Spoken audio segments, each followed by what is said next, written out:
A small landlocked nation has dared to shake the map. Burkina Faso, once a forgotten colony under foreign shadows, now rises with a voice of its own. At the center stands Ibrahim Traoré, the young soldier president whose defiance has drawn the gaze of Africa and beyond. News has emerged of a historic yet discreet pact, a military alliance with Pakistan and Saudi Arabia. A pact that could alter the balance of power not only in West Africa, but across the Muslim world. This is not aid. This is not charity. This is sovereignty taking root. For decades, external powers dictated the terms of survival in Ouagadougou. Today, a new horizon opens, one built on discipline, training, finance, and the promise of independence. Do not look away. What follows may change how history is written. Subscribe and keep watching. This is a story of dignity and defiance. What happens when a small army, shaped by Pakistani discipline and Saudi resources, begins to dream of strength? Could this be the seed of a wider transformation? The beginning of a new bloc beyond Western control? Burkina Faso has long been caught between history's heavy chains and the restless search for sovereignty. Once tethered to the remnants of French colonial power, its soldiers were poorly equipped, its budgets drained, and its people left vulnerable to militant insurgencies. For decades, the army was more a symbol of fragility than a pillar of strength. But in recent months, a turning point has arrived. The young captain-turned-president Ibrahim Traoré has signed onto a discreet yet historic military agreement with Pakistan and Saudi Arabia. At its heart, this pact is not a mere transaction of arms or money. It is the planting of a seed of military transformation that, if nurtured, could grow into a new strategic reality. Pakistan, known for its discipline and battlefield experience, brings to Ouagadougou more than weapons. It brings a doctrine of order. In Pakistan's barracks, recruits rise before dawn, march in step, and learn to fight not with fear, but with precision. That same training, of rifles handled with care, of squads moving in synchrony, of drones watching from the skies, will now be offered to Burkina Faso's soldiers. For a nation plagued by scattered insurgent groups, such training is not luxury, but necessity. The detail matters.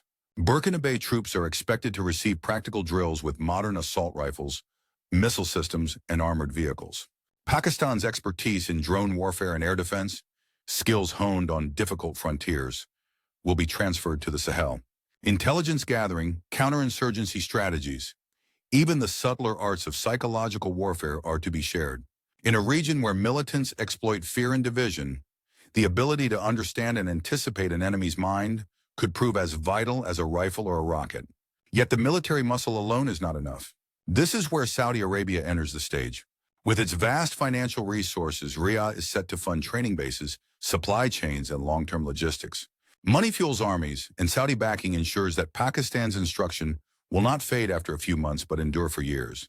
More than funding, Saudi Arabia offers a network of air and naval routes, critical lifelines for equipment and support. And in the corridors of international diplomacy, it can act as a shield, lending cover when Burkina Faso's choices draw criticism or sanctions. For Saudi Arabia, the calculus is clear. By investing in Burkina Faso, it strengthens its influence not only in Africa, but across the wider Muslim world. A stable partner in the Sahel offers Riyadh both prestige and strategic depth, balancing against Western pressure and projecting power into new territories. For Ouagadougou, this patronage is a bridge from isolation to recognition. The implications ripple outward. In Mali and Niger, leaders eye the deal with cautious hope, wondering if they too might tap into such partnerships. To the south in Ghana or Ivory Coast, anxiety stirs. For if Burkina Faso's military grows stronger, regional dynamics may tilt. Within international halls, whispers grow louder. Is this the birth of a new military bloc, one that ties Africa closer to Asia and loosens the grip of the West? This is not the first time outside powers have sought to train African armies. But what makes this moment different is intent. Unlike former colonial arrangements framed as aid, this alliance is painted as partnership. Traoré himself frames it as dignity restored, the chance for Burkina Faso to stand on its own, no longer waiting for protection to be dispensed from Paris. And so, a small nation sets its course on an uncharted road, where discipline from Islamabad and resources from Riyadh converge on the red soil of the Sahel. The question, however, remains: Will this seed grow into strength, or will it be choked by the weeds of dependency and misuse? The news of the alliance did not spread with fireworks or parades.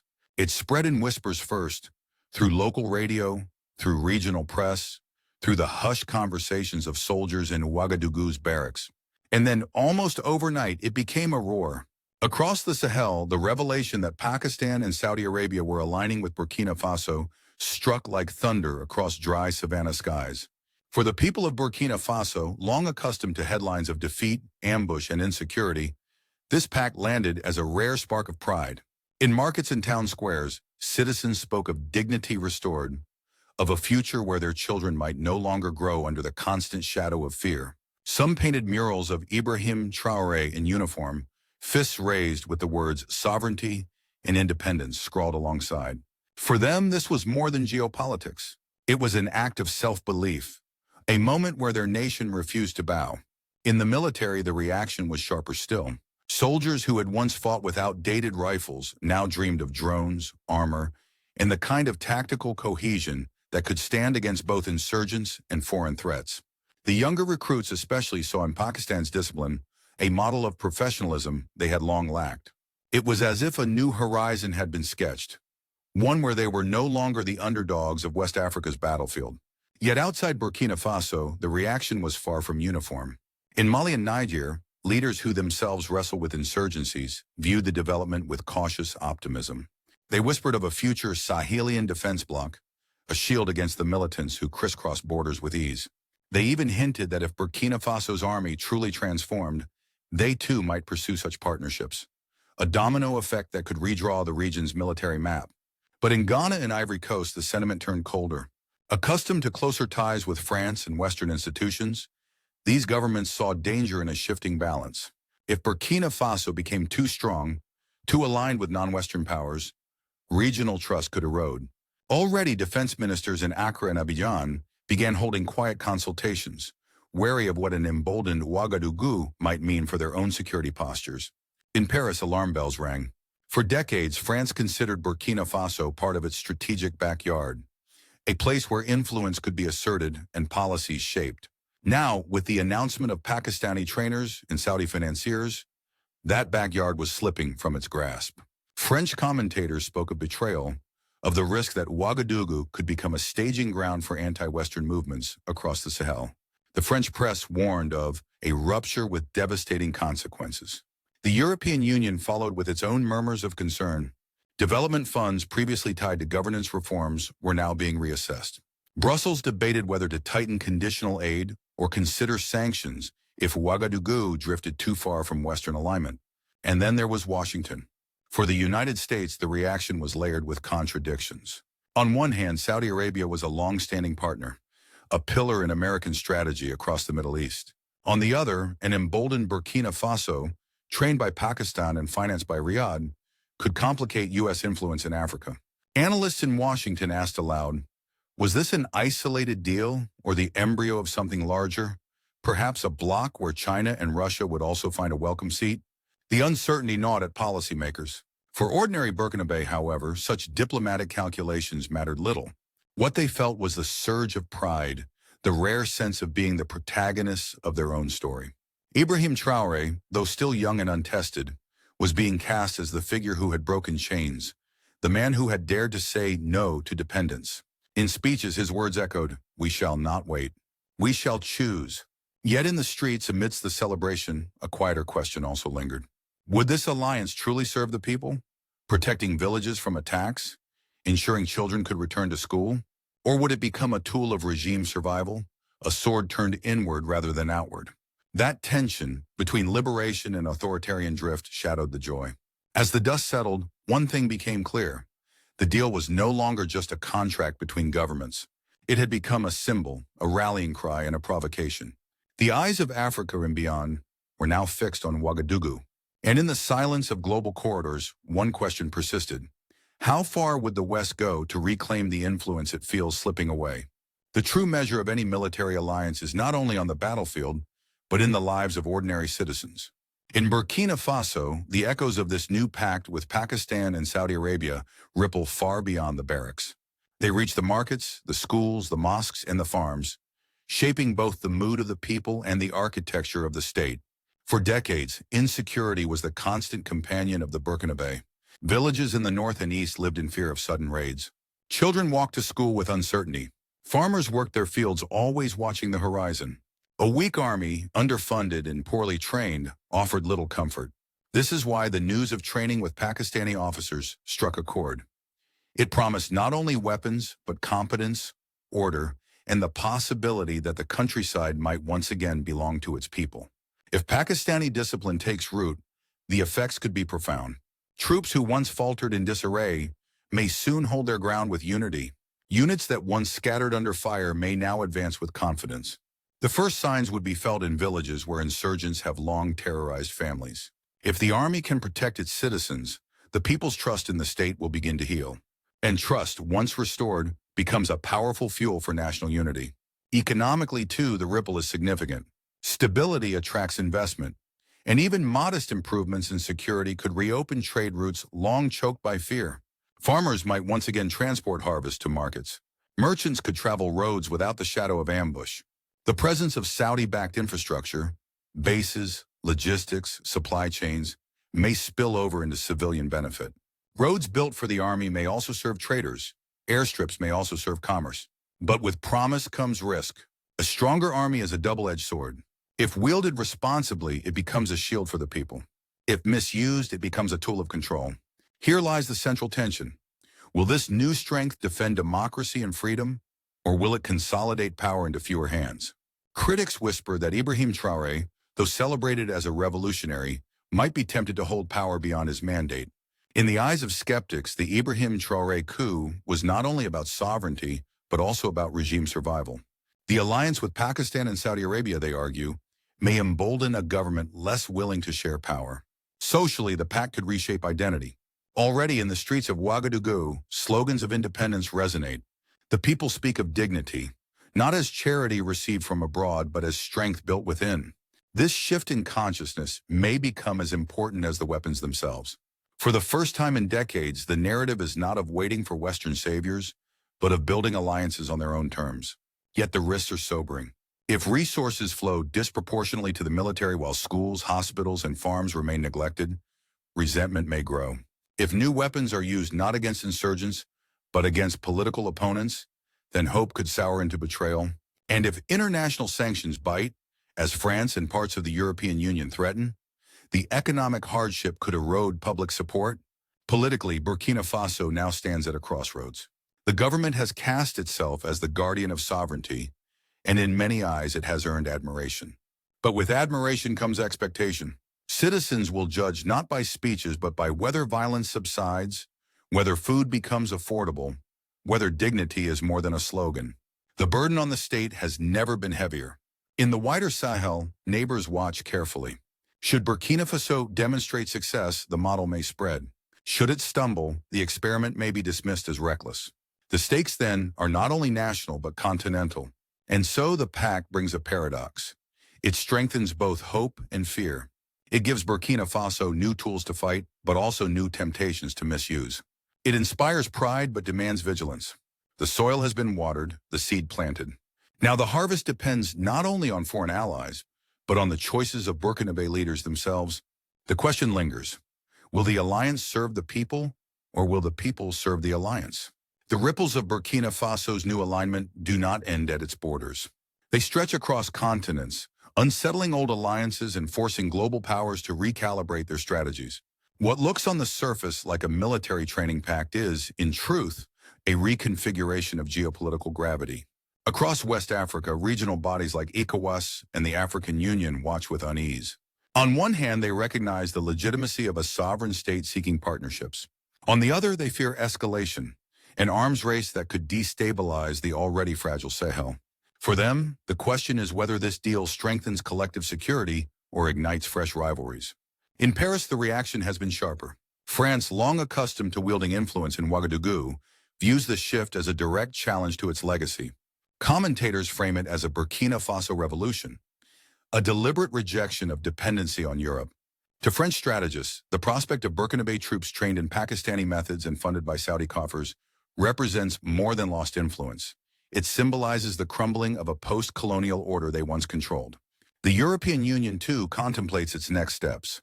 Development funds and military aid packages, once tied to governance standards, may now be reassessed. Some argue for engagement, to keep dialogue alive. Others call for sanctions, warning that Ouagadougou may be drifting into the orbit of actors hostile to European interests. The United States faces a dilemma of its own. Saudi Arabia is a long-standing ally, and Pakistan is no stranger to Washington's strategic orbit. Yet the prospect of a stronger, independent Burkina Faso complicates American objectives in Africa. In think tanks and policy circles, the worry is not simply about Ouagadougou, it is about precedent. If one small, landlocked nation can pivot away from Western structures, might others follow? The unspoken fear is that this deal could open the door to even deeper cooperation with Russia or China, both eager to expand their reach in the Sahel. Meanwhile, in Moscow and Beijing, the mood is more relaxed. Neither Russia nor China is formally part of the deal, yet both stand to gain indirectly. A Burkina Faso less reliant on the West is a Burkina Faso more open to alternative partnerships. Analysts speculate that weapons contracts, mining concessions, or infrastructure projects could soon follow. Thus, the international picture is a web of contradictions, admiration and anxiety, opportunity and threat. To some, the pact is a sign of sovereignty. To others, it is the seed of instability. The world waits, uncertain, as the red soil of the Sahel absorbs this new chapter in its long struggle for independence. But the question endures. Is this the birth of a lasting transformation, or merely a tactical pause in an endless contest for influence? The ink on the pact is barely dry, yet the questions it raises already stretch far into the horizon. For Burkina Faso, the path ahead is neither straight nor certain. It is a road of possibility, paved with both opportunity and peril. If the alliance succeeds, the transformation could be profound. A disciplined army trained by Pakistan, financed and supported by Saudi Arabia, would grant Burkina Faso not only stronger defenses, but also renewed confidence. Villages long terrorized by insurgents could see peace. Markets might flourish as trade routes reopen. Citizens may begin to believe that their country can stand on its own feet, protected not by foreign patrons, but by its own hands. For Ibrahim Traoré, this would be the fulfillment of a promise to build a state grounded in sovereignty rather than dependency. The benefits, however, come hand in hand with risks. A stronger army can become a guardian, but it can also become a weapon turned inward. If the military is used to silence dissent, the very people who once celebrated may turn skeptical. Should sanctions from France, the EU, or even the United States tighten, economic hardship could erode the gains. And if neighboring states respond with their own arms buildup, the region may slide into a dangerous spiral, a Sahelian arms race where mistrust overshadows cooperation. Yet within the uncertainty lies an opening. Burkina Faso can position itself as the model for a new kind of partnership, one rooted not in charity, but in mutual interest. By proving that alliances beyond the West can deliver stability and growth, it could inspire others across Africa to reclaim agency. Such a shift would not erase risks, but it could reset the terms of engagement, making sovereignty the centerpiece of Africa's future. For the people, the hope is simple. They do not ask for grand speeches or lofty declarations. They ask for safety on the roads, for harvest to reach markets, for their children to walk to school without fear. If the pact delivers these, it will be judged a success. If not, it will be remembered as yet another promise that withered in the Sahel sun. The road ahead, then, is a test of leadership, of restraint, of vision. Ibrahim Traoré has planted a seed. The world watches to see whether it will grow into a tree of sovereignty or be choked by the weeds of ambition and rivalry. And so the cliffhanger remains. Will Burkina Faso's gamble become a beacon for Africa's future, or a cautionary tale of power unrestrained? History does not move in straight lines. It moves like rain over the Sahel, sudden, uneven, life-giving if the soil is ready. Burkina Faso has tilled its ground with discipline and dared to plant a new seed of sovereignty. Pakistan brings method, Saudi Arabia brings means, and the people bring meaning. Yet the harvest will be judged not by speeches, but by whether roads are safe, markets are open, and children sleep without fear. For years, the nation was asked to wait, to accept protection that never truly arrived. This alliance says something different. It says choose. Choose training over dependency, partnership over pity, pride over resignation.